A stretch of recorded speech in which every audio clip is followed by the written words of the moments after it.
I think I know that this presentation is based on her PhD research about autistic children, and people categorize autism as a disability, or sometimes people use the term disability. I think I prefer to use disability, different ability, because actually, even though it is considered like disability, actually people with autism can have many strength in their life. I know one or two of my friends who has autistic children, and it was very hard to raise them, especially when their childhood is at the same time with their PhD studies. And my friend told me that if he eats some things, the wrong type of the food, he will be very active, jumping on the bed, and then now he has grown up, yeah. But the way the mother raised her child is amazing.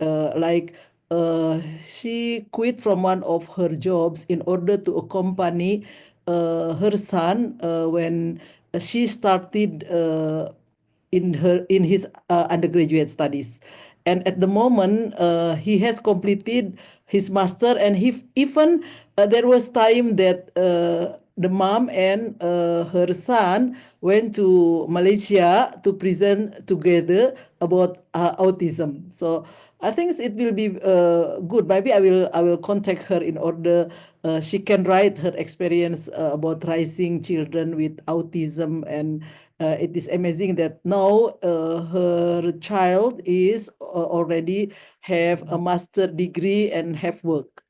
So I think, and what is the good news again about disabilities is that in the last 10 to 20 years, there has been much attention to autism or to other disabilities, like what Dr. Fifi has done in her PhD research. Yeah, I don't want to talk much about autism, even though I know many of the stories about autism. So let's hear from Dr. Fifi, Dr. Afifah Mukharika, about the communication strategies about autistic students. Thank you. Assalamualaikum warahmatullahi wabarakatuh. Thank you, Prof. Nina, for the opening remarks. So now we're coming to the main agenda, which is the presentation from Ibu Fifi. I'd like to welcome Ibu Fifi to the front. Thank you. Okay, so let me first introduce you, Ibu.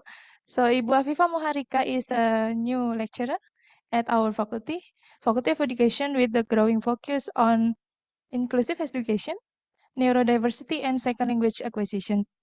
So she got the PhD from Griffith University, Australia, in the School of Humanities, Language, and Social Science, on inclusive policy research in higher education. A part of that, in the community contributions, she also initiated the Muharika Institute, Ibu, right? Aims to promote inclusive education in Indonesia. Such a wonderful accomplishment, Ibu. Thank you. So next, we will directly hear and learn directly from Ibu. The time is 45 minutes and continued by the Q&A. Yeah. So the initiative from Bu Fifi, later and throughout the presentation, you all can scan the code in the slide, so you can directly ask the question anytime, so we can discuss later in the question and answer session. Okay, I think it's clear. The time is yours, Ibu.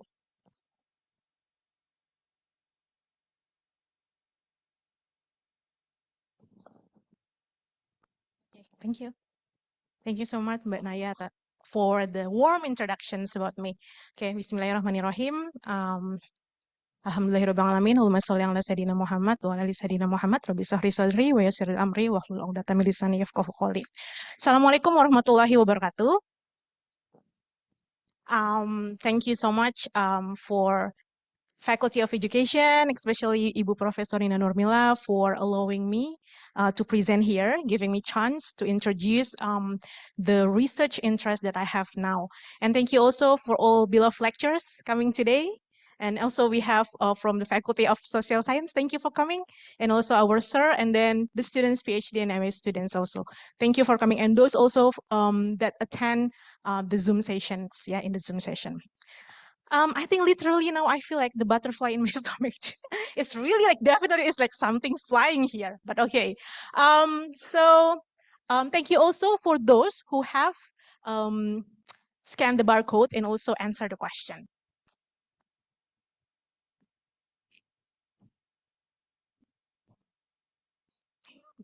Okay, I'm trying to change the slide.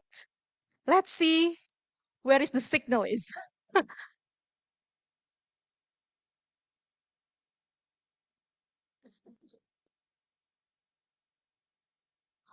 Okay. Wow. Suddenly it's go to 873. Okay. So here is the title, Cross Neurotype Interactions in English Classroom and Building Shared Understanding. And it's like Professor Nina said, that is a part of my dissertation. So what we are going to talk today, it's consists of about you, and then also about Bini. So we are going to know more about Bini and also about inclusive education in Indonesia in general and in brief, and then second language communication competencies, and then cross neurotype communication competence, and then also teaching strategies. So there would be hopefully takeaways for practitioners to bring to their classroom. So please guys, Bapak Ibu, feel free to raise your hand if these questions relate to you. So I would like to invite all of you to visit your communication experiences.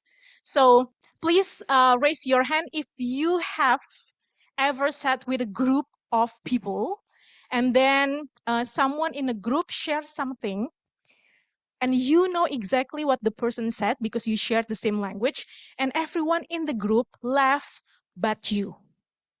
You know every single words what the person said, but you have no idea why everyone in the group laughed. Would you please to raise your hand if you've been in that situation? Okay, so many of you. Thank you. The next question, I have three. Who have been in this situation when you speak to someone or a group of people, and then you keep explaining that things over and over, and those persons keep asking you, sorry, can you clarify it? What do you mean? And then you keep explaining until you said, okay, forget it. Have you been in that situation? Okay, few of you have been in that situation. Bu Destina said you have been in that situation. Okay, it means like you give up. Okay, forget it. And the last one, who have English as a second language or first language or additional language? Who has English as a... Okay. Additional language, English as an additional language. So it's your first language, most of you? Okay.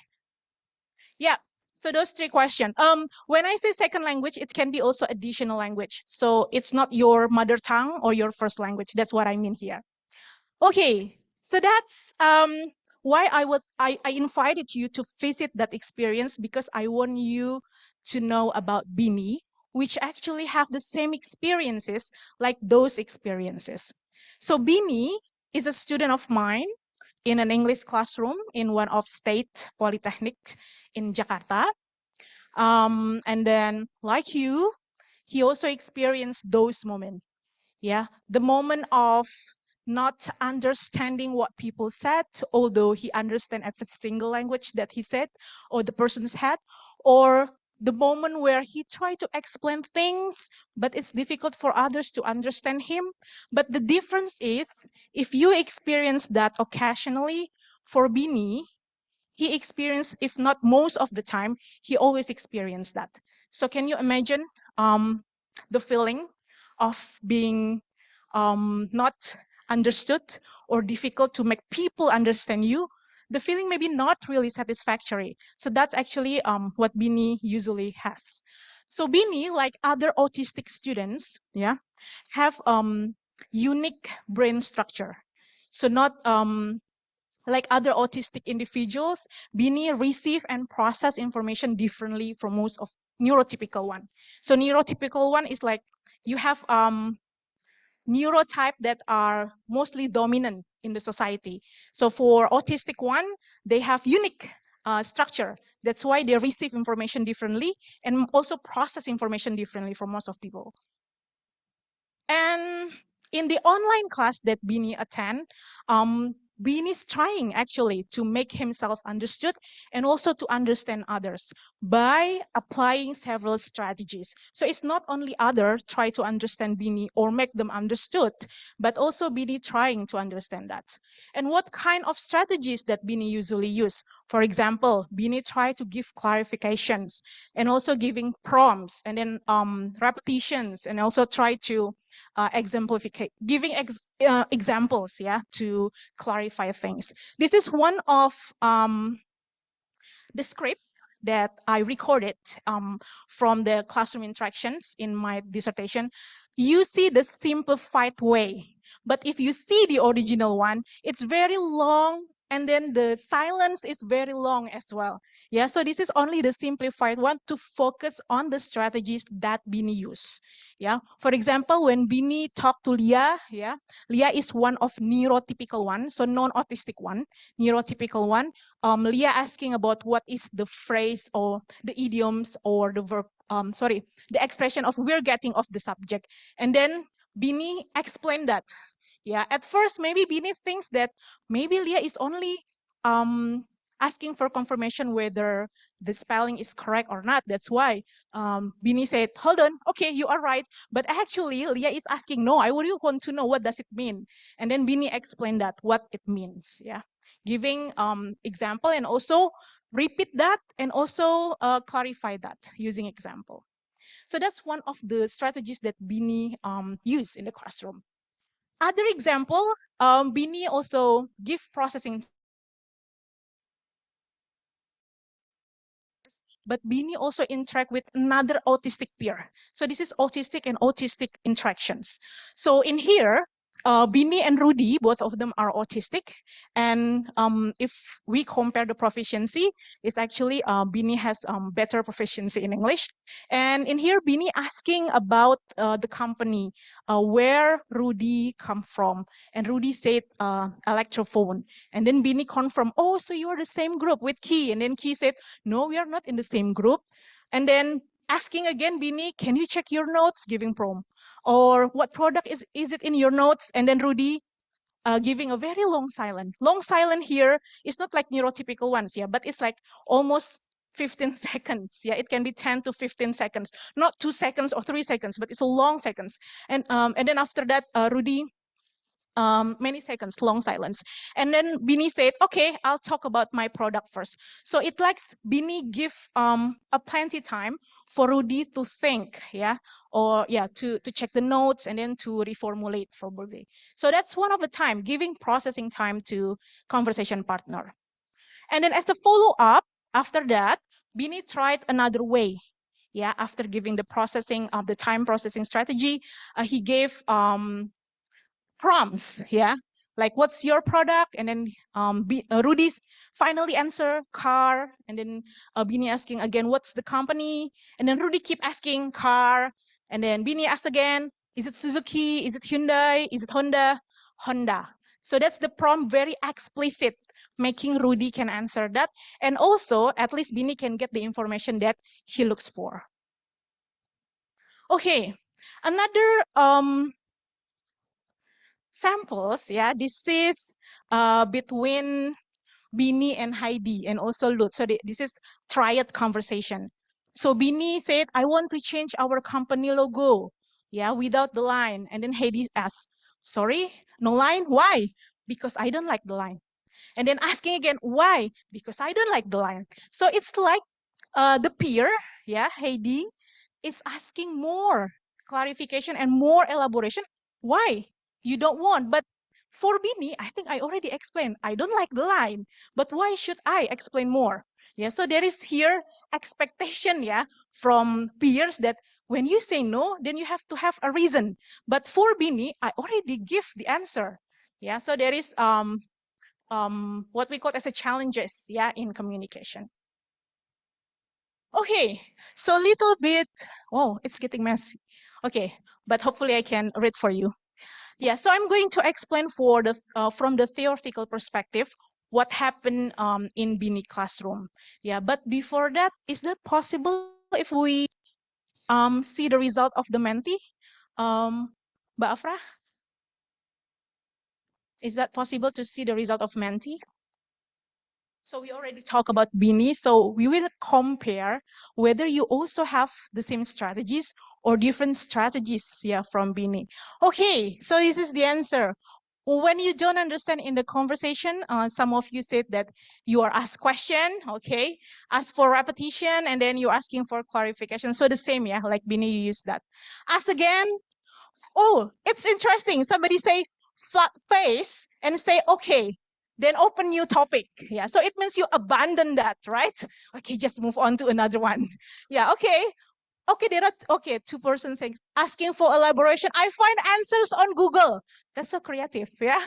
Okay, and then asking my partner to repeat again, listen carefully, wondering. Okay, usually as my friends sometimes just follow the conversation.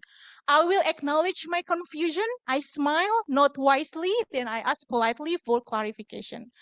Okay, good. Wow, it's diverse, right? So even you also have different ways to address, yeah, the communication problem. Ask the person I have conversation, asking for example, go to the toilet. Okay, that's also a interesting strategy.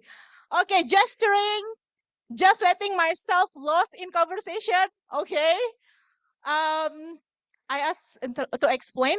Depends. Sometimes I ask for more clarity. Sometimes just pretend. Yeah, so it can be that we pretend that we understand what people said. Okay, can we go down again? We can. So most of you, yeah. See, there are many diverse methods that I usually keep silent and try to Google it. Okay, very interesting. So, so yeah, when you talk to somebody else and then you talking and then the person just open the laptop or open the phone, maybe they're looking for Google. So you can confirm, are you looking something in the Google about what I'm saying? Okay, thank you so much. What is the next question? What do you feel when you are not understood? And the results is there is no.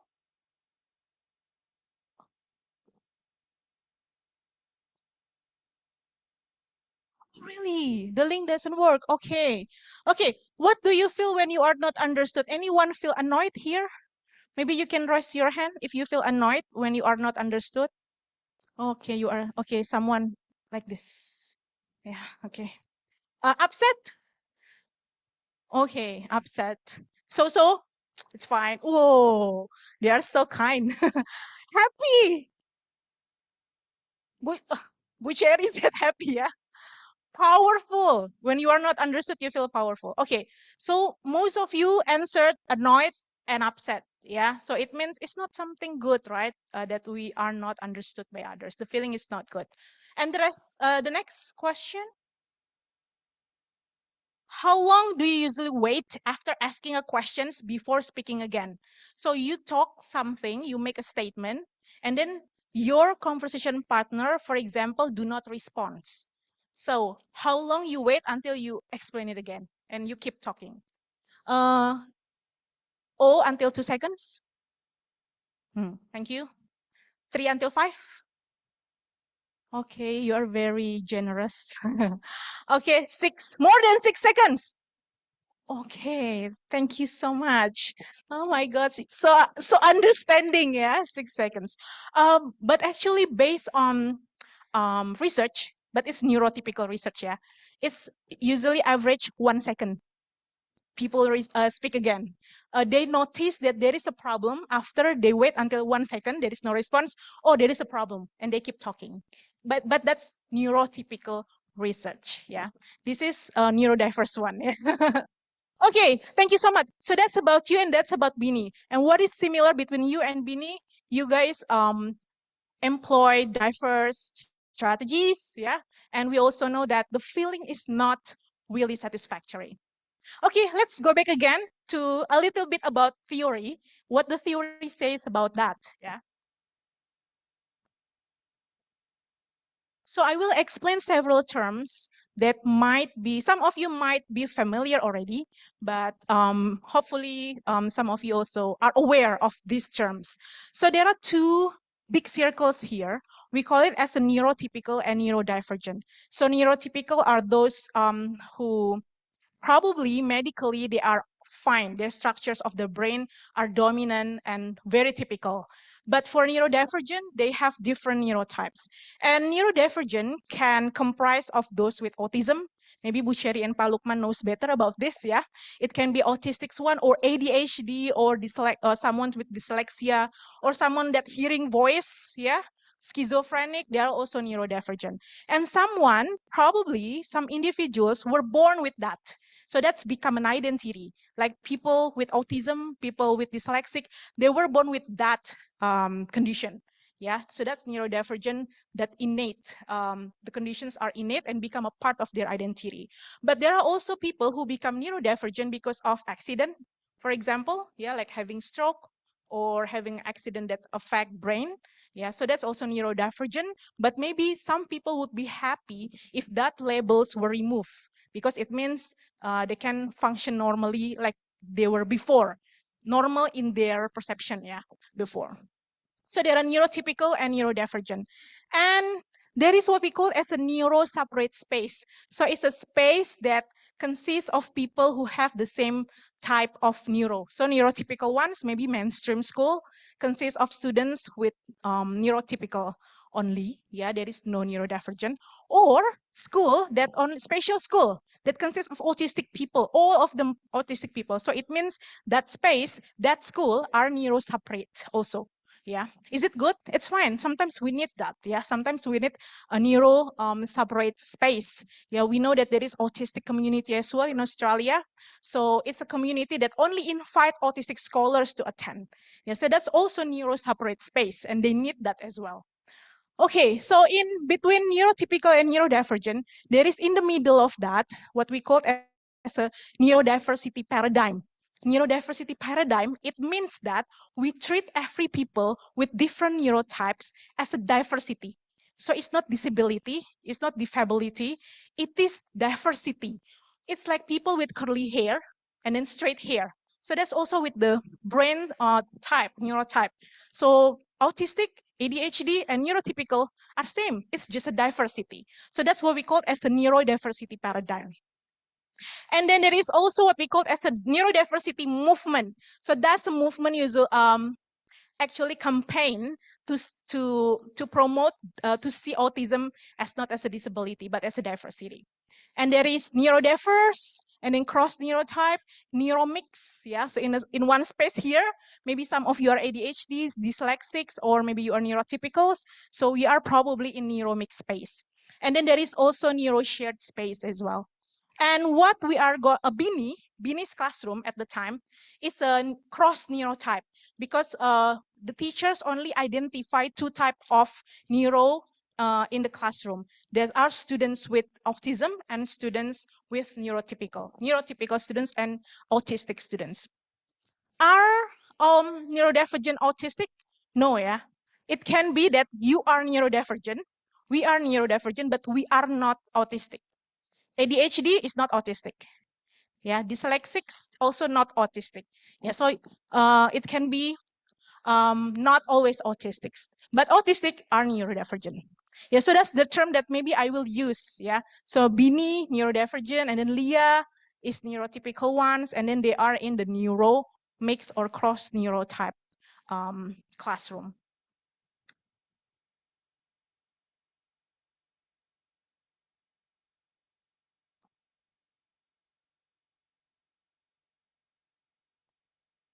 Okay, actually, I'm giving you time processing to process, yeah?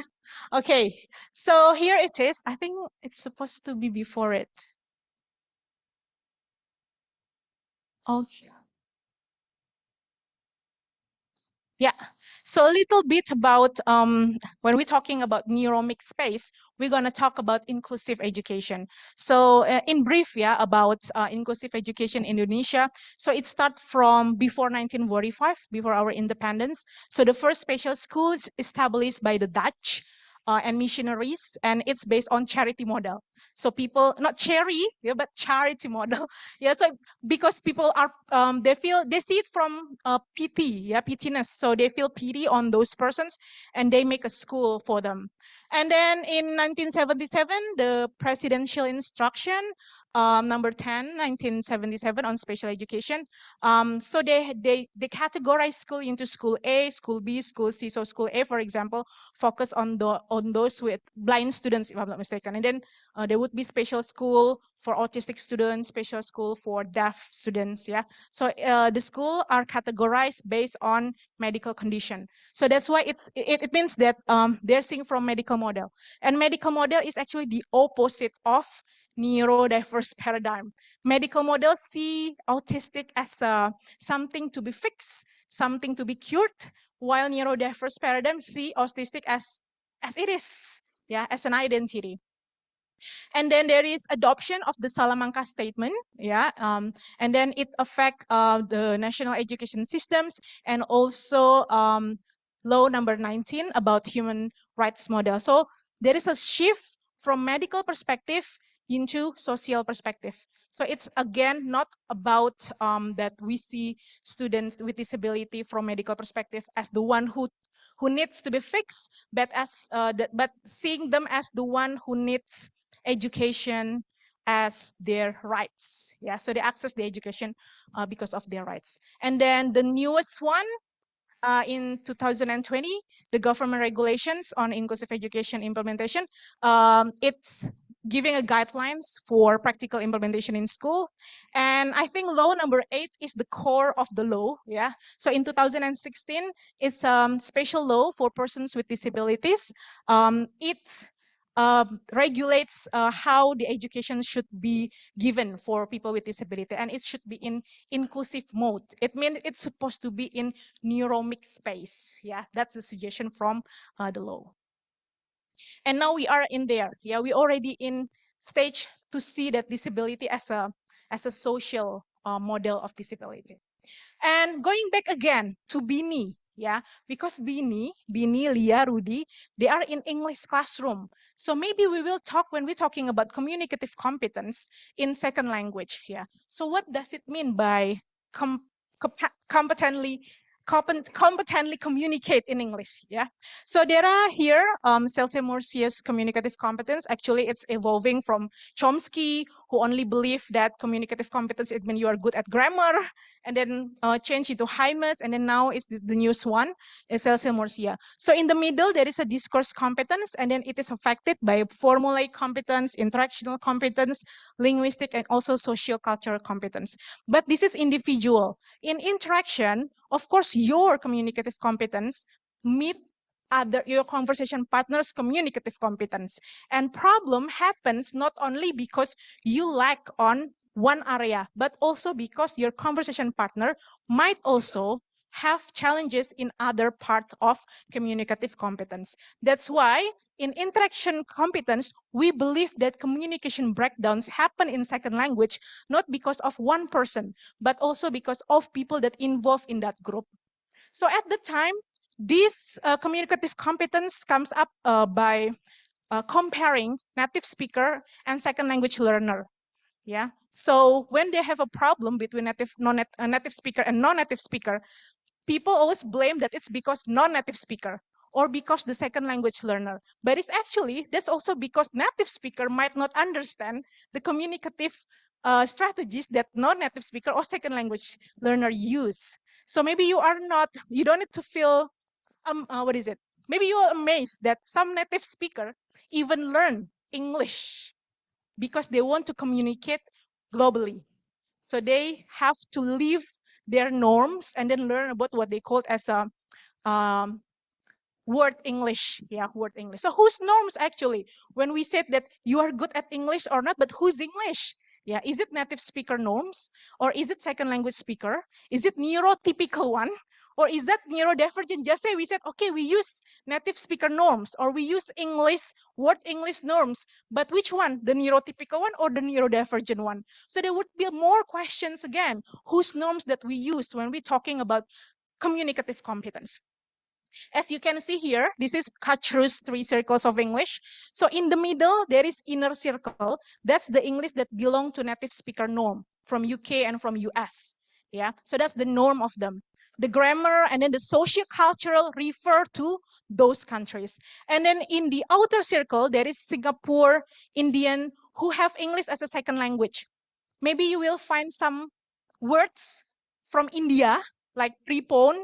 I don't know, Pak Lukman maybe know this. Yeah, like prepone or boy cousin, sister cousin, or brother cousin, that actually in the core, there is no such kind of words. Yeah, but it appears in Indian words. Yeah, that's why it is called as a outer circle, because they make a new norms or they contribute to the new norms. And then in the expanding circle, there is us, Indonesian. Yeah, China, Indonesia, or Philippines. I don't know, Philippines is the outer or expanding, yeah. But Indonesian, China, most we are in expanding circle. And the number of people that are in the outer and expanding circle are more than those in the core. So that's why word English become the dominant word, the dominant norm, yeah, in English. Okay, so the next question is, so what communication norms should Bini and his peers use in their NeuroShared English classroom so they can improve their shared understanding? Yeah, is that native speaker, second language, neurodivergent, or neurotypical? Yeah, it's so complex, right? So recently, yeah, there is, not recently, this is in 2005, especially in second language one, there is what we call as a core components of intercultural communicative competence. Maybe Prof. Suarsi knows this much, talking about intercultural communicative competence. So there are 3 parts that people have to have. Yeah, so in order to be able to be a good communicant in intercultural space, like knowledge, you know about self, and then others, and then also cultures, and then understanding how culture shape communication.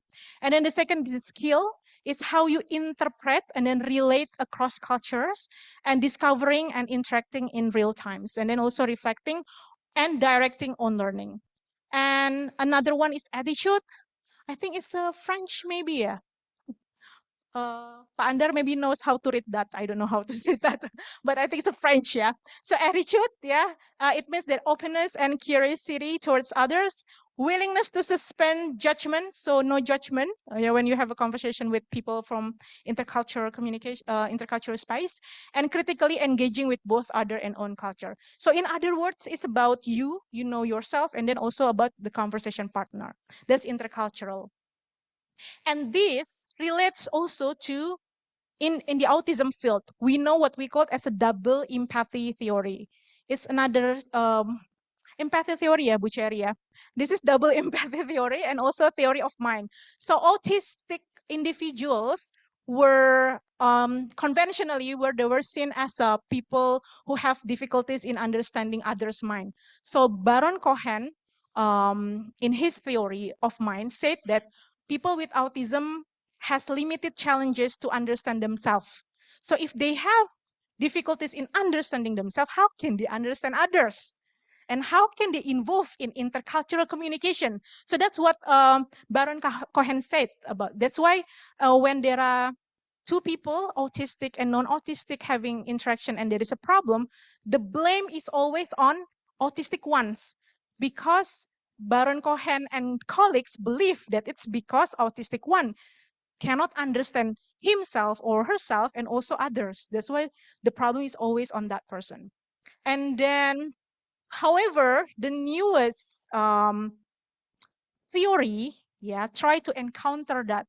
It's called as a double empathy theory. No, when autistic and non-autistic individuals interact and there is a problem, it's not because the autistic one, but it's also because the non-autistic one cannot understand as well the autistic one. Yeah, so it's mutual. Yeah, mutual understanding between both of them. That's what double empathy theory believe. Yeah, that's why the mismatch in communication is just because the communication style. That's why nowadays in neurodiverse literature, they are trying to find out communication strategies that can be adopted by both autistic and non-autistic one, so they can improve their communication experiences. Okay, so this is based on several previous studies that said talking about communicative preferences of autistic and neurotypical one. Yeah, for neurotypical one, they like to elaborate things and then say something indirectly. Yeah, that's neurotypical one. And then they expect quick response. When someone said this, please, within 1 second, less than 1 second, respond that. If it is more than 1 second, there is a problem. The neurotypical individual think so. And then the expression follow common social cues and comfortable shifting topic. So it's okay leaving and then moving to another topic while you said that probably we cannot maintain this topic and then we move to another topic, and it's okay for neurotypical ones. And then relies more on inference. That's why it's less explicit, yeah, for neurotypical ones. However, for autistic communicative preferences, a little bit different. Autistic individuals like clear and straightforward communication styles, yeah, and then takes time to respond.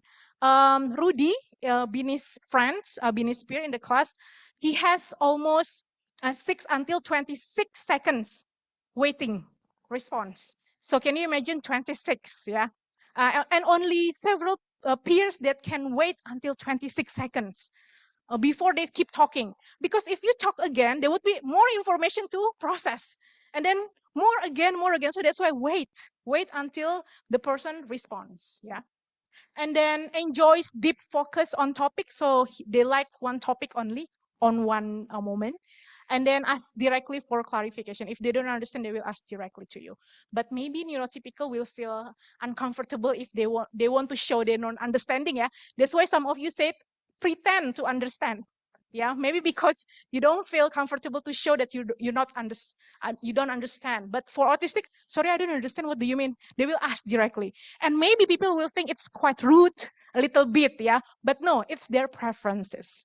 Now we are going to find out what kind of strategies that can cover both preferences. So not only autistic preferences, yeah, when we're talking about neurodiverse, it doesn't mean that we choose strategies that only align with autistic communication, but also align with neurotypical one. So we have to find that can cover both of preferences.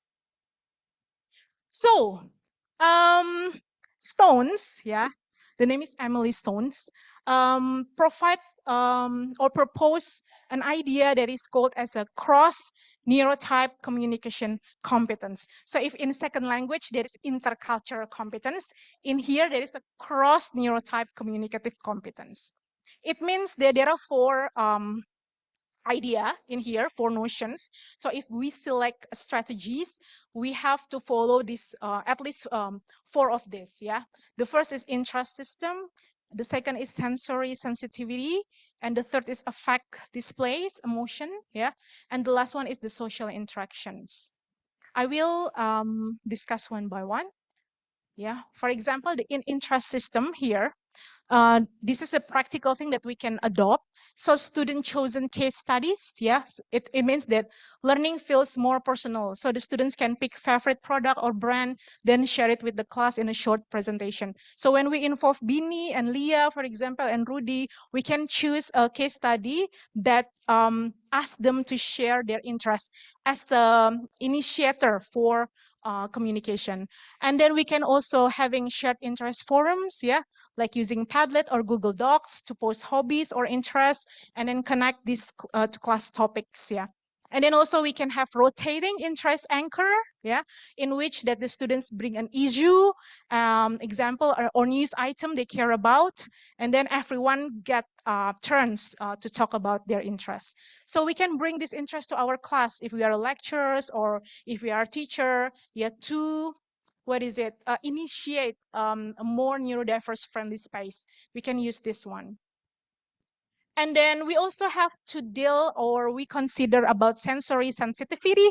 Yeah, so maybe we can have a quiet corner or study pods. Yeah, so provide a few corners, seats with noise canceling headphones or dimmer lights, and then give students a calmer space to focus when the class is overwhelming. So if there is one student said, can I go outside? That's okay, just allow the students. Yeah, maybe the students need some time to deal with the sensor sensitivity. And in digital access, you can share lecture recording, auto captions, and then text versions of the slides. And then also you can help students who need to review at their own pace or struggle in the noisy settings. And we can also have a flexible breaks, yeah. So 5 minutes break every 45 minutes, and then mention these breaks in the agenda so students can prepare and regulate their energy. And then related to affect display, we can start in the class with Mentimeter or Slido or Kahoot, and then asking them, how's your focus today? And you can ask their emotions at the time, and then student can choose icon to show how they feel, and then quick way to signal mood or focus level without speaking. And then also we can have colored post-it. So I attend a seminar in Australia. It's held by autistic community. So when we register ourselves, we are given a band. So there are 3 colors of band. I can choose red band if I don't want to talk to anyone. So I can come inside the classroom and then people see my red band. So it means, okay, I don't need to say hello to that person. Yeah, it's like setting a boundaries explicitly. So that's one of the autistic communication preferences. And or someone using yellow one, it means that you can say hi to me, but please be patient because I will respond quite longer than usual. Or you can say green, it means you can say hi to me. Yeah, so I found someone, actually the speaker one, that actually have the same supervisor with me. I want to say hi, but he used red band. So I just like, okay, go again, find other. Yeah, that's a good idea. Yeah. Oh, Buchari said everyone will use red band here. Yeah, that's a good idea. Maybe in the class we can use that. So the student can use any color. Yeah, if red, don't ask me, miss. Yeah, don't ask me, ma'am. The lecturers use red. It's good idea. Okay. Yeah. And then the social interaction, that's the last notion. So make it the agenda or the lesson plan transparent. That helps neurotypical and then autistic ones. And also choice a discussion format. It's not only face-to-face, but it can be the discussion also maybe using chat. Yeah, even if it is in the classroom, it's okay using chat. And if you see that, I put a code there. So if you have a question, you can actually throw a question. So while we're discussing these slides and you have a question, you can throw the questions directly to dementi.com. So in the end, we will review the question. And then also turn-taking signal. So we can use raise hand. Maybe I believe that so far, yeah, technology like Zoom can accommodate both preferences. Yeah, for example, you want to talk, you give symbol, yeah, turn taking, so everyone knows that. Maybe there is tendency if you raise hand here and then no one watch you, you feel like, oh, he didn't see me, and then you feel awkward and you don't want to speak then. Yeah, maybe there would be something like that. Yeah, but in Zoom you can always raising your hand, yeah, while doing anything, and then the lecturers will notice, oh yeah, so after this you, so everyone is included. Yeah, minimize the chance for others to feel excluded. Yeah, it's to minimize, and technology can do it. And also writing space like Google Drive, yeah, for example, it's also actually give more inclusive space for neurotypical and also for autistic one. Yeah, because there is time processing that quite flexible there. You can give a comment there, and then you can maybe respond that within 2 hours or even next day. Yeah, so it's okay and it's acceptable. Yeah. Okay, so or maybe in offline class, if you really want to use, yeah, we can use table 10 cards with names. Yeah, so teachers would be easily to see this one, your name, and maybe you can color it red that you don't want to be asked, or yellow. You can ask ma'am, but easy question, okay? And then there would be green. I'm ready to answer any questions. Yeah, you can set that. Okay, so going back again to the interactional communicative competence of second language. So whose norm? So actually we're still working on it. Yeah, so it's like a call for future research. Yeah, we revisited this again, but we put again a new variable that what we called as a cross neurotype communication competences. We already have intercultural communicative competence. Yeah, and then also we also have cross neurotype communicative competence that both of them actually can talk about sociocultural competence as well. And then affect linguistic, formulaic, and also interactional competence. And then one more important thing along all those competencies is strategic competence. Yeah, and one of them is communicative communication strategies. That are the strategies that we use to compensate any challenges in other competencies. So that's why communication strategies is very important, and we already learned what kind of preferences of autistic and neurotypical ones, and we can adapt that strategies by following those 4 notions. Yeah, shared interest, affective display, and then also interactional and social interaction. Okay, so what should we do next? Yeah. So cross neurotype or neuromix interactions in second language, especially EFL, are still underexplored. Yeah. So one of my scoping review show it. There is only maybe 17 or 18 papers talking about autistic and second language, and none of them talking about interaction. They're only talking about practical teaching, learning vocabulary, and then so on, but there is no one talking about interactions in second language classroom. And then second language research often treats culture as a national and an ethnic, yeah, but not neurocultural diversity. So this is one new things that we can bring up, yeah, to add to the current literature. And then also future studies should ask, any study in second language especially, so whose norm that we use, yeah? Is that native speaker, second language learner, or neurodivergent or neurotypical? So put in your mind whose norms. And I think bring this to everyday lives also useful for you. Yeah, for example, you probably have communication breakdowns with your peers, and you're trying to understand why your peers like that. So maybe you can say, okay, maybe that's my expectation. Because of my expectation, so there is a problem there. Yeah, so maybe sometimes problem comes because of mismatch expectation, yeah, between speakers. So yes, and how can differences enrich learning? How can the differences between neurotypical and then autistic enrich learning? Okay, so in my English class, Bini said, I try different ways to keep the conversation going. Sometimes it works, sometimes it doesn't, but I keep trying. So like Bini, let's keep trying. Thank you. That's all. This is Francisco.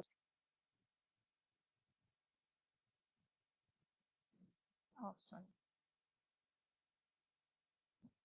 Okay, thank you for the insightful presentation, Ibu. So we have a lot of things we learned today, such as the communications, how to deal with the autistic or neurodivergent people. So because of that, we also learned some new terms, yeah. So we can also apply in our daily lives. So next we move to the question and answer session. So I think I will see from the Mentimeter. Is there any question there?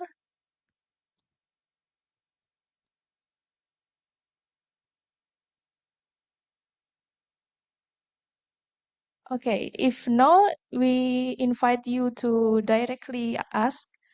Okay, Pak Asep.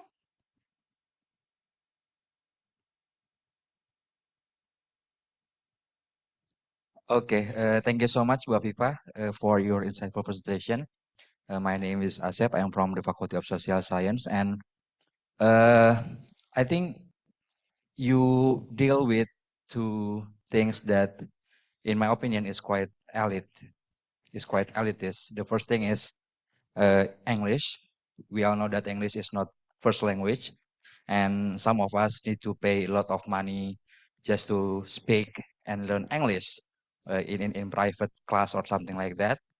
And to some extent, neurotypical is also quite elitist because not so many schools can provide access and safe space for students with that special needs. So I remember that I had autistic friend in my elementary school, and because I rise in Madrasah Ibtidaiyah in rural area, there was nothing happens in my school. He was become a subject of bullying, and then he dropped out of the school, and then he end up died like 2 years ago, just in similar and I think your presentation remind me how that intersectional problems of inequality in education, because if we return to the critics of curriculum Merdeka, for instance, people say that it is only suitable for elite school in South Jakarta, but if it is applicable to the rest uh, to the school in the entire country, it is different scenario. So my question is that with that structural problems in our educational systems, how to make sure that every neurotypical students, regardless of their socioeconomic background, regardless whether they go to school in urban or rural areas, they have equal access to that safe space for them. Because I remember for my university education as well, when I did my undergrad here at UGM, for instance, there was little things about neurotypical access. But then when I went to the UK, there are a lot of options. And to some extent, I can say that university need to invest a lot of money to provide safe space, like silent room or something like that. I even did some part-time job for not taking for that neurotypical students. So I think, yeah, my question is that how to make sure that every neurodivergent students, regardless of their socioeconomic background, can have equal access for that safe space for them to grow. Thank you. Very difficult question. Thank you, Pasep. So maybe the last 2 months, a couple months ago, I visited Yogyakarta to talk about, not to talk about, but to research about disability and employment access. And then I interview one of experts and activists in neurodivergent, neurodiversity. And then she said like this: we are 50 years left behind. That's the fact. We are 50 years left behind. So United States, for example, they have no problem at all talking about neurodivergent because their university already try to cover the preferences of both neurotypical and neurodivergent. And then she teach also in one of deaf university, and then all the staff know how to sign language. All the lecturers know how to sign language. So the deaf it's not again about disability, right? It's not disability anymore because everyone can speak that language. So again, when we're talking about disability, it's about society, right? It's not about the impairment itself, yeah. But so there is impairment and there is disability. When we're talking about disability, it's about access. If even if you are neurotypical, but your preferences are not covered, then you become disabled, right? Because the society doesn't give you that access. Now you are asking, how can our country give that access? Of course, we are still evolving. At least if we see the law, it has been there. Yeah, they are trying to cover the neuromix or the neurodiversity. It has been there in inclusivity. But again, it's the way we think. Yeah, it's the way our I think the teacher probably would be the very pillar. Yeah, so they can start from their own self, thinking about how they can change their mind, and then putting in their mind that neurodivergent are not disability, but it's diversity. and then start from them. When they have a for example, they found problem in the classroom, it's not because of that person with neurodivergent, but because of me as a teacher who cannot provide the space or good space for both neurodivergent and neurotypical ones. So I think it's very important that we integrate in the teachers training about these things or topics, so at least they can have awareness of that. Yeah, it can change their expectations towards students. It can also lower their neurotypical gaze. So neurotypical gaze, it means that we set the standard of neurotypical. So if you are not neurotypical, or if you are not aligned with neurotypical, then you are impaired or you are disabled. Yeah. So we have to change the society, not again following only neurotypical society, but also neurodivergent society, covering both of them. So Bapak, maybe the teacher, and we can put in the training talking about this awareness. So awareness first, and then infected teachers to have that kind of neurodiversity thoughts, yeah, or paradigm. And then, yeah, so the class would be the lab of neuro shared space. We know that the classroom is the lab for the society. So if the students are exposed already with neuro shared space that are inclusive, maybe in the society, when they are in the society, they are already aware of that as well. That's all, Bapak. Thank you for the question. All right. Prof. Sarsi, you have something to... Very interesting, Bu Vivi. Now, I am interested in the last question you asked. Whose norms, right? Now, but you didn't mention Englishes, right? When we have Englishes, we have norm developing, and this is a post-colonialism. So, and another new topic now emerging is the translanguaging. Whether, translanguaging and the right to developing our own norms like English or Singlish, whatever, will help in that. So the neurotype, you call it neurodivergent, are not so anxious about the norms required by the native speakers, native speakerism, that kind of thing. I think 2 points will help probably. Thank you. Ibu, you're right, Ibu. Yeah. That's why it's still a future discussion when we're talking about that. Yeah, when I try to understand about cross neurotype, I actually also compare native speaker and also second language learner. So I imagine that native speaker looks like neurotypical ones. And then second language learner looks like neurodivergent. We have to learn, right? As a second language learner, I still remember we have to learn the norms of UK and US, right? So it means that yeah, we learn their norms. If we do not follow that norms, our score will be lower. That's that's at the time, and that's yeah. And then that's what actually happened as well. Like the early intervention in autism, for example, that's actually always force the kids to speak like neurotypical ones and to communicate like neurotypical ones. So look at my eyes. So if you talk, look at our eyes. It's a neurotypical ones, right? So it's like the students or the kids are forced to speak like neurotypical ones. And there are some people who are successful doing that. There are autistic individuals that are successful to lower their symptoms. It means in the eyes of neurotypical gaze, yeah. Oh, I think he doesn't look autistic. He's good already. He can speak like us because of the intervention.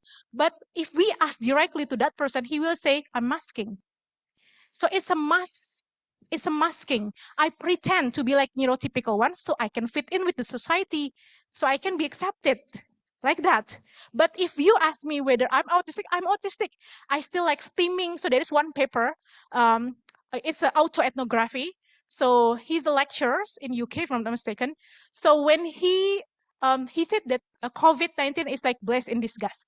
So he can be himself at home. He can steaming without being judged by others. But when he is in the face-to-face in the university, of course, he has to be like neurotypical lecturer. he's masking to be like other neurotypical ones. But once he's at home, he becomes himself.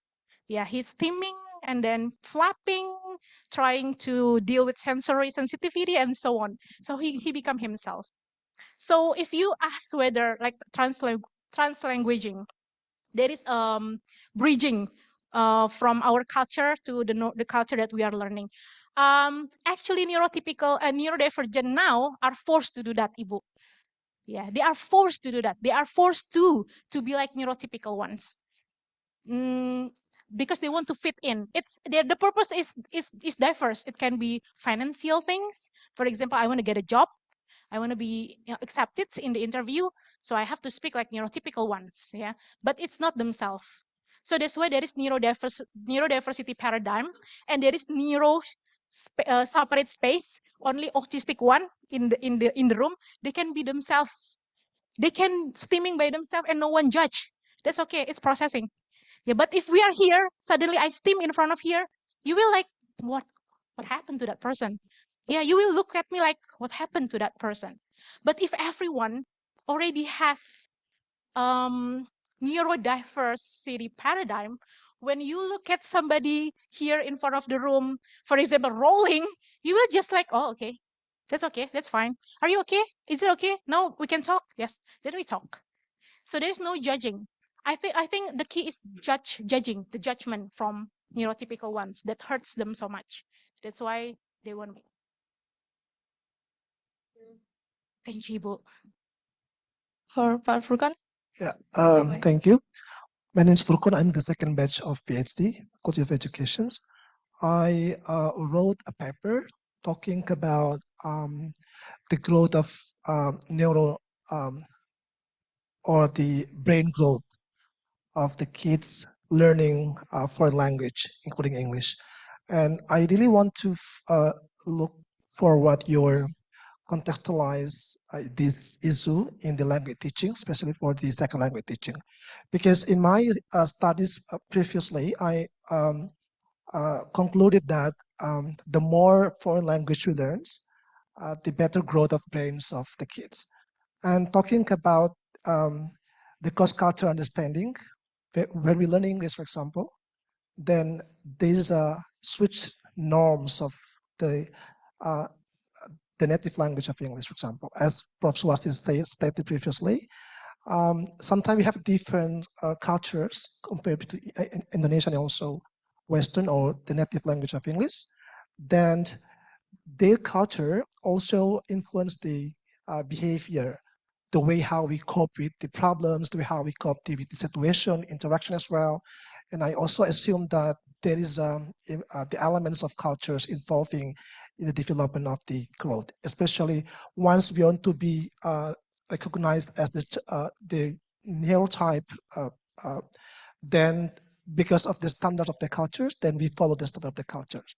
And dealing with your study previously about Bini, and could you please give us more contextualized to describe your finding in your study about how the involvement of the English language classroom into the growth of the way how they interact in the classroom, because sometimes pure Indonesian classroom must be different to the English classroom because we put in the culture inside.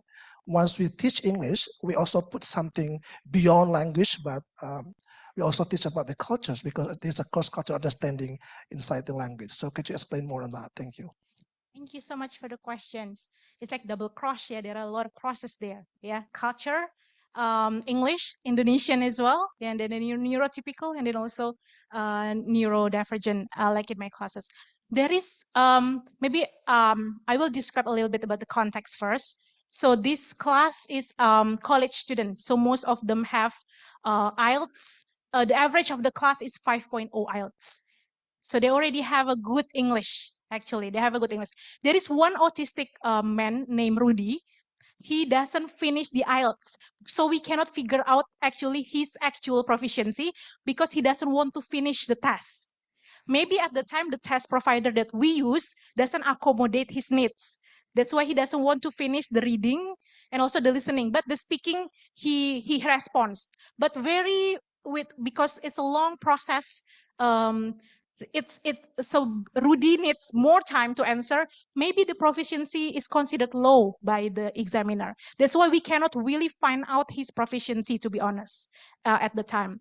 But there are 3 autistic. The other 2 autistic even have speaking 5.5 and listening 5.5. So they are very good at English already. And they are very consistent in speaking English, even when his peers speak Bahasa Indonesia. They are so rigid in the rule, so they will remind their peers, please speak in English. And they will respond in English all the time.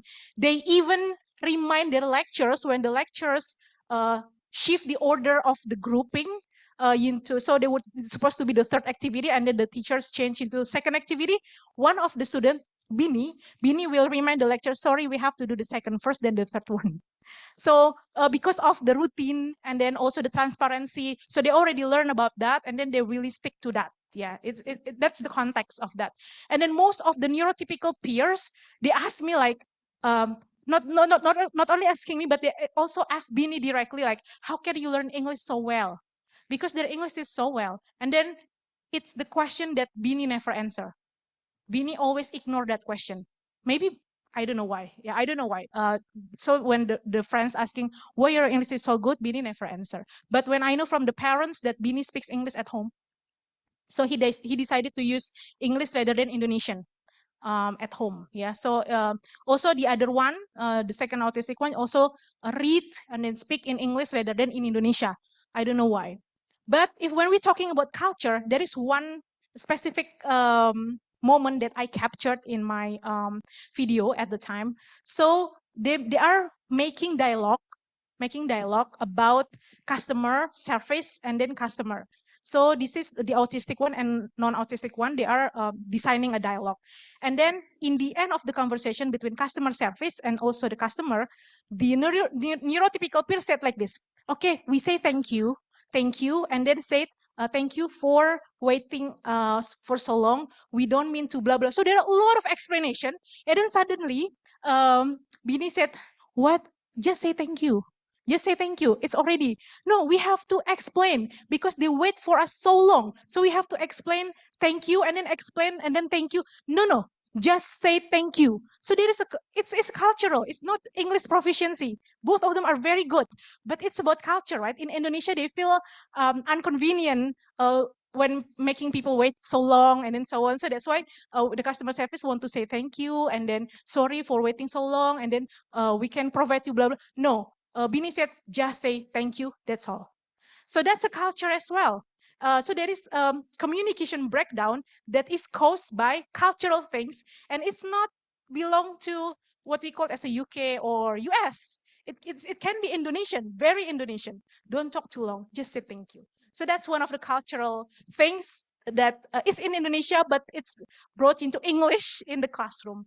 And then also between neurodivergent and neurotypical, we know that neurodivergent, autistic one, like something straightforward, like just say thank you, that's all.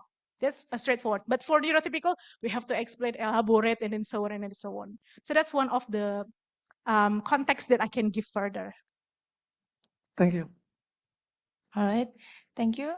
I think there's a question in the Mentimeter. Maybe we can recheck again, Mbak.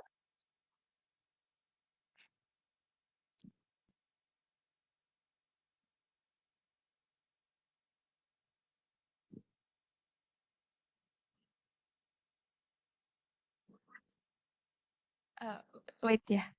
Sorry. Oh, there's no? Okay. I think the chat room, I think I see some chat in the Zoom, Mbak, or Pak Sufyan.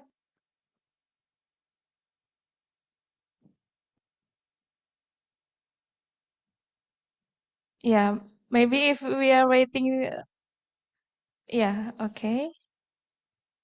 All right, I will read. I'm Khalifa, I'm a student. My question may be out of the English classroom topic, yet I perceive that it is crucial issue, especially for me as a teacher in pesantren, how we manage the neurotypical students not to discriminate or even bully their neurodivergent colleagues. Should we separate their rooms? I think the first one first, Ibu. Okay, thank you so much for the question. We know that neurodivergent is something that is not, we cannot see physically, right? So it needs someone to disclose, yeah, or parents to disclose the condition, whether the students the neurodivergent or not. I'm not really sure how, whether they're supposed to be separated or not. But I think it's very important for school and also for pesantren, maybe in the orientation, they provide this kind of introduction, I guess. I think neurotypical one, they have no idea what neurodivergent are at the time. That's why they bully. They don't know. They just think, they see from their neurotypical glasses, right? This person is weird.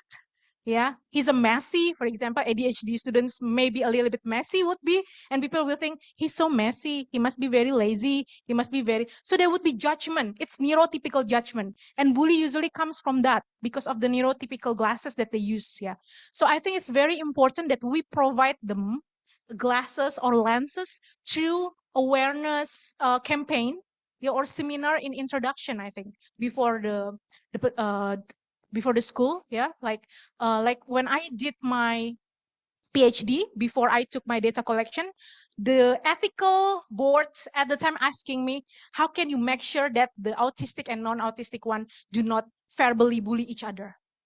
Then I have to respond to that, right? Okay, one attempt that I'm going to put is I giving them awareness seminar before the data collection. So I invited a psychologist to talk about that, and then there is a role play, and there is a case study that they discuss about that.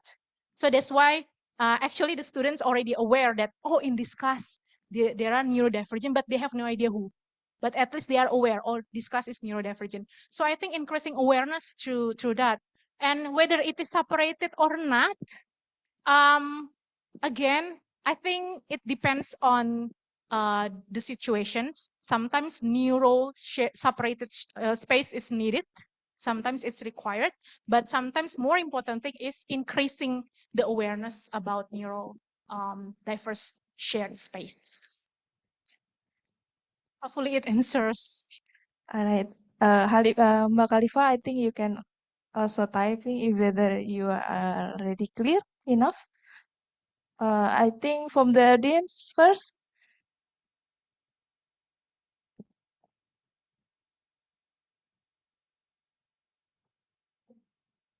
Hi, thank you, Professor. My name is Chris. We're actually from Google for Education. We're actually a guest of Pak Andar.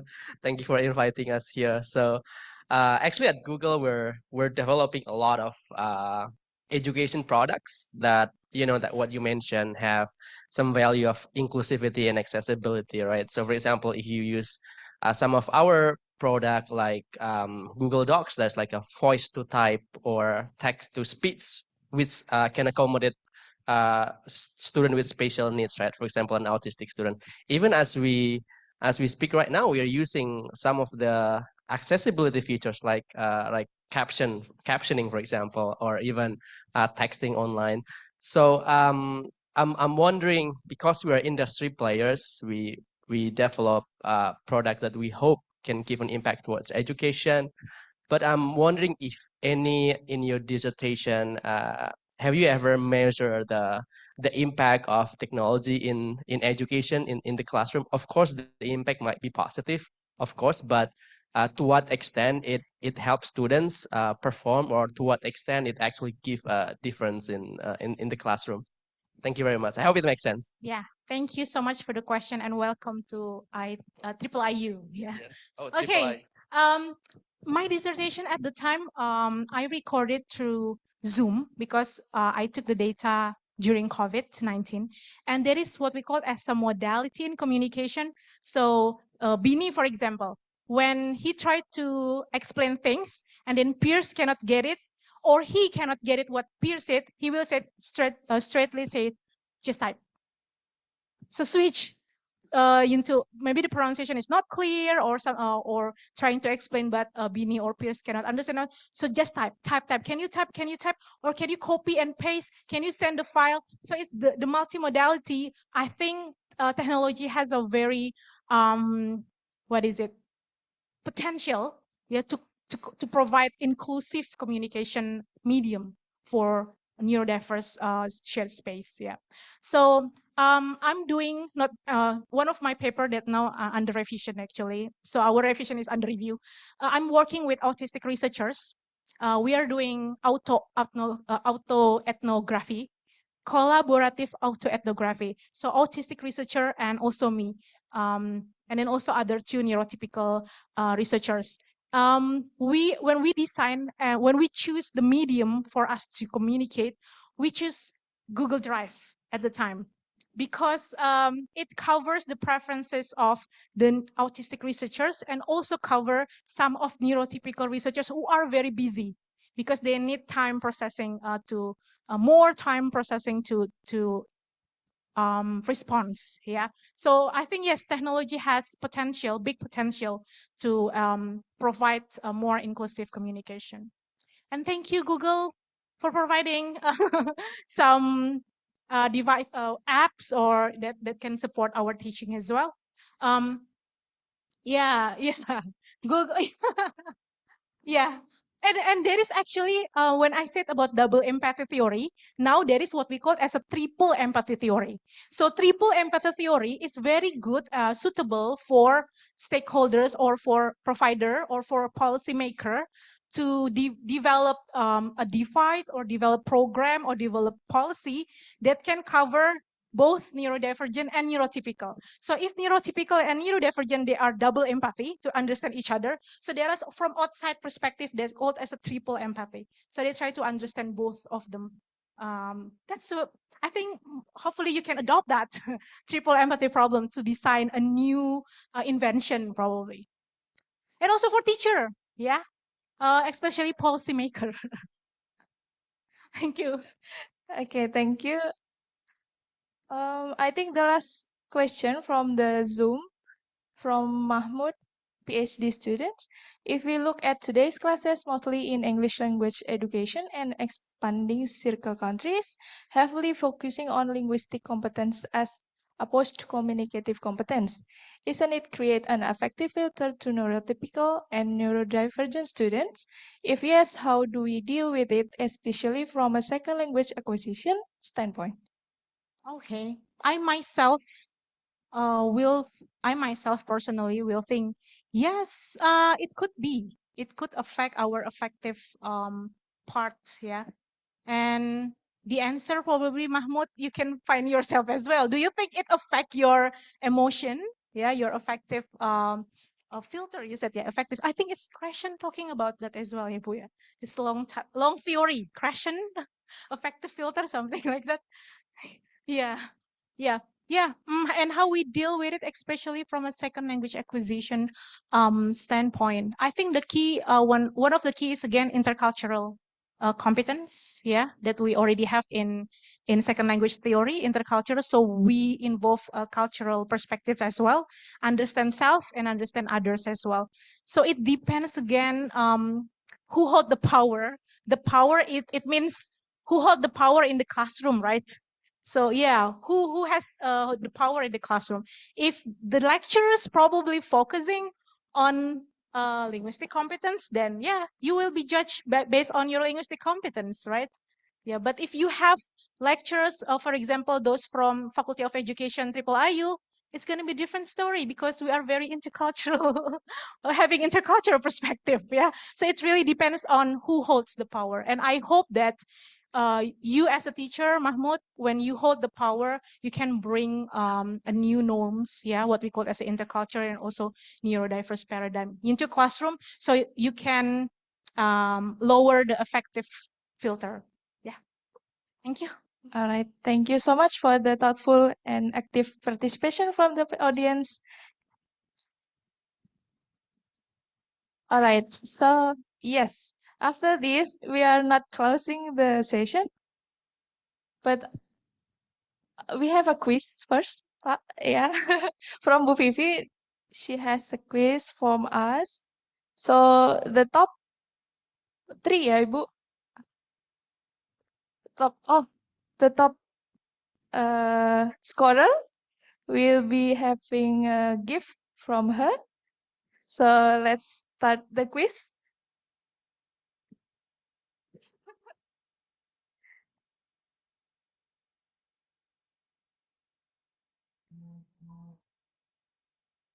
Yes, you can scan the code. The lecturer and the guest can also join.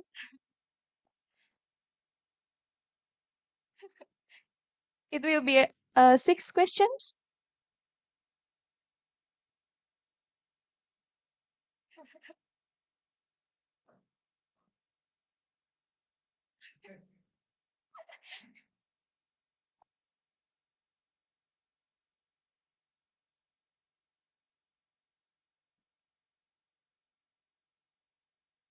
How many minutes, Ibu, we have to answer? I think 5 minutes.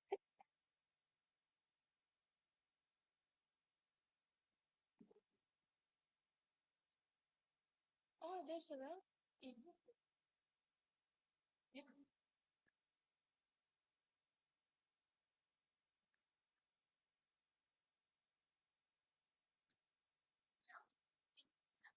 Oh, I think you can scan. Yeah. And then the question will appear. Who doesn't work? Mm-hmm. Ah, cuma satu. Oh yeah, we have to open. Ah, next one. Okay, so it will operate manually, so please wait.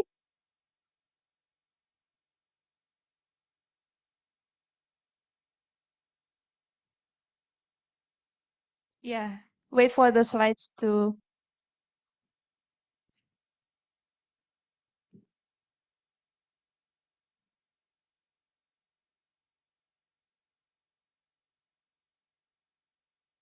We still have time.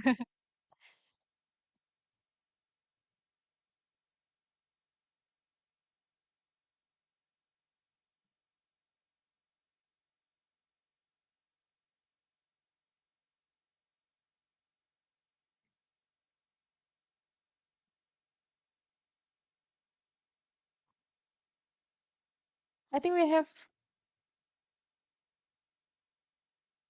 to take a picture. Ah, not yet. Okay.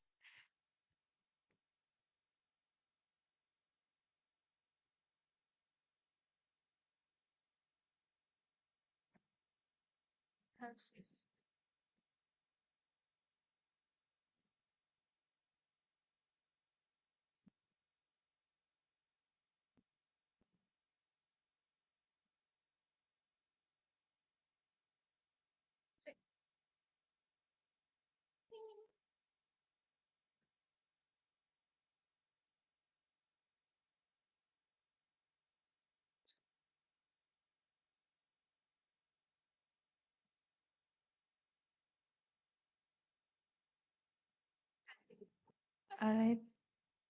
We'll be waiting, yeah. Please be patient. We'll be waiting. Neurotypical Indonesian speakers.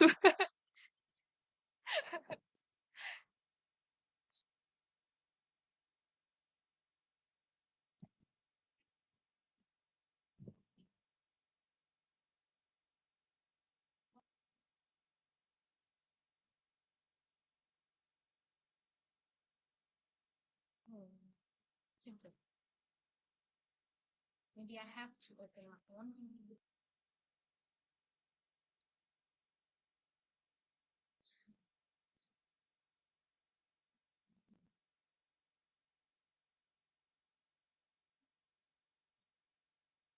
Nanti mas aku kok tadi nggak jadi bagi nggak jadi bagi.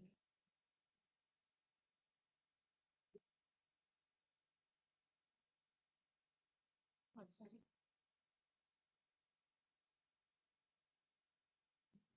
Ini tadi nggak nyambung. Kenapa ya?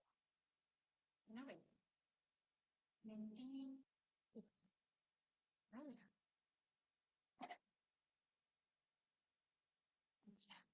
Oke. Kita kan neurodivergent. Sering jalan.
Kayaknya karena yang bantu sih partisipan banyak.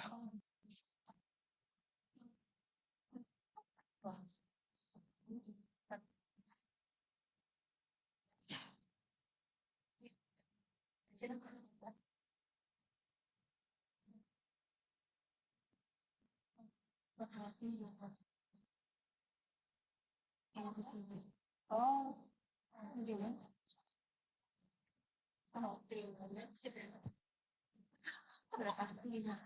Ini dari mana? Dari pertanyaan ini, padahal akhirnya tuh take away.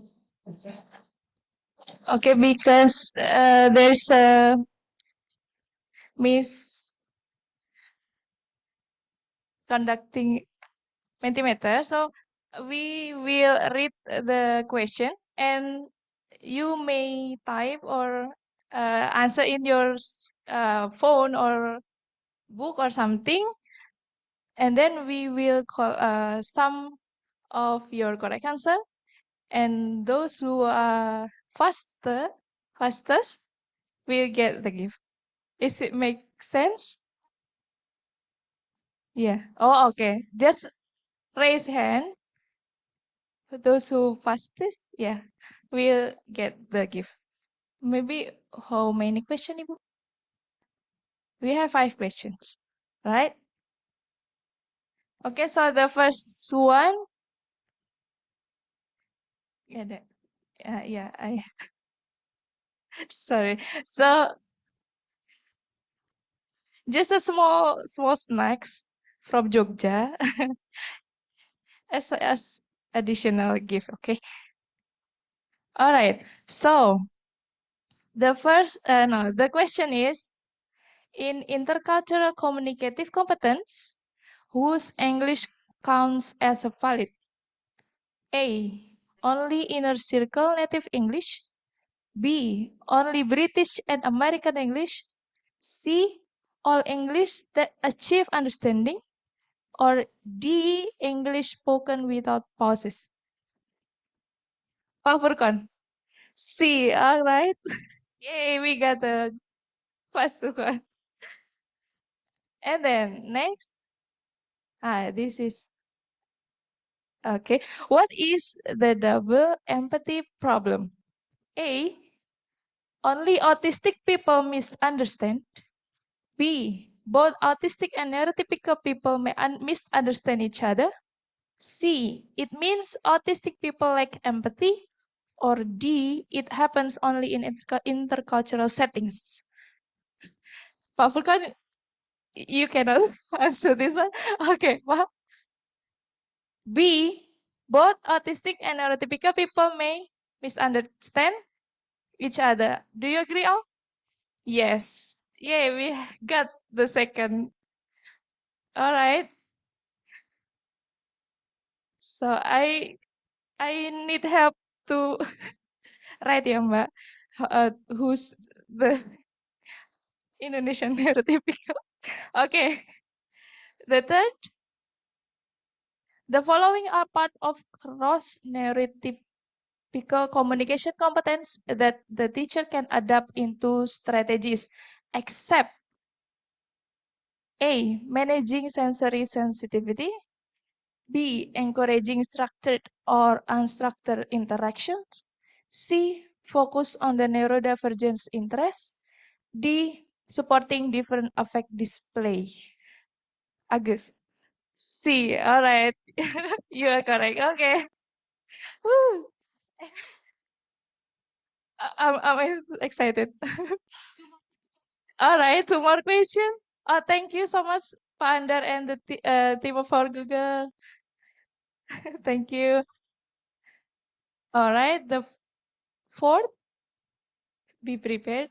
In a neuro shared classroom, competence is about A, always elaborating answers, B, perfect grammar, C, co-constructing understanding, D, speaking without mistakes. All right, Yulia. C, right, you are correct. Woo. The last question, which is true, Pak? Pak, it is bonus because you are correct. No. No, it's correct, Pak. All right, so, okay, so the question is, which is true about inclusive English classroom? A, only native like English counts as correct. B, multiple norms of English and communication are valid. C, fluency is more important than understanding. D, silence always means lack of knowledge. So we have the answer, yeah. B. So multiple norms of English and communications are valid. All right. Give applause for Bu Vivi for having the quiz. All right. So before we close the session, we have the present of a token of appreciation. Prof. Suarsi, you may present to the speakers.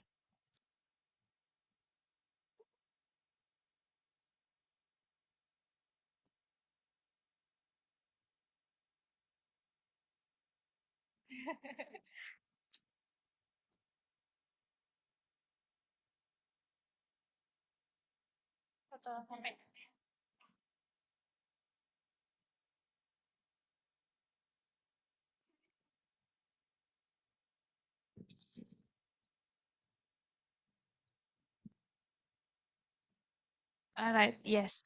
So also after this closing, we will have the photo session. Yeah, I think the lecturer will sit and yeah, Mbak.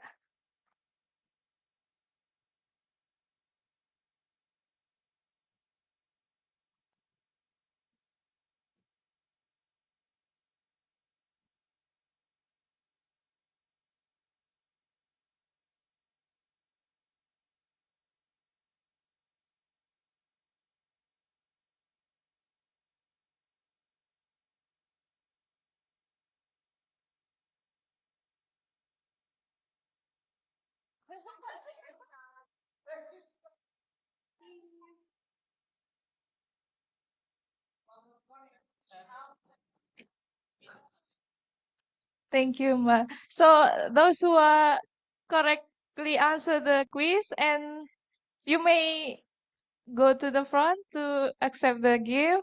Thank you so much for the participation. Wassalamualaikum warahmatullahi wabarakatuh.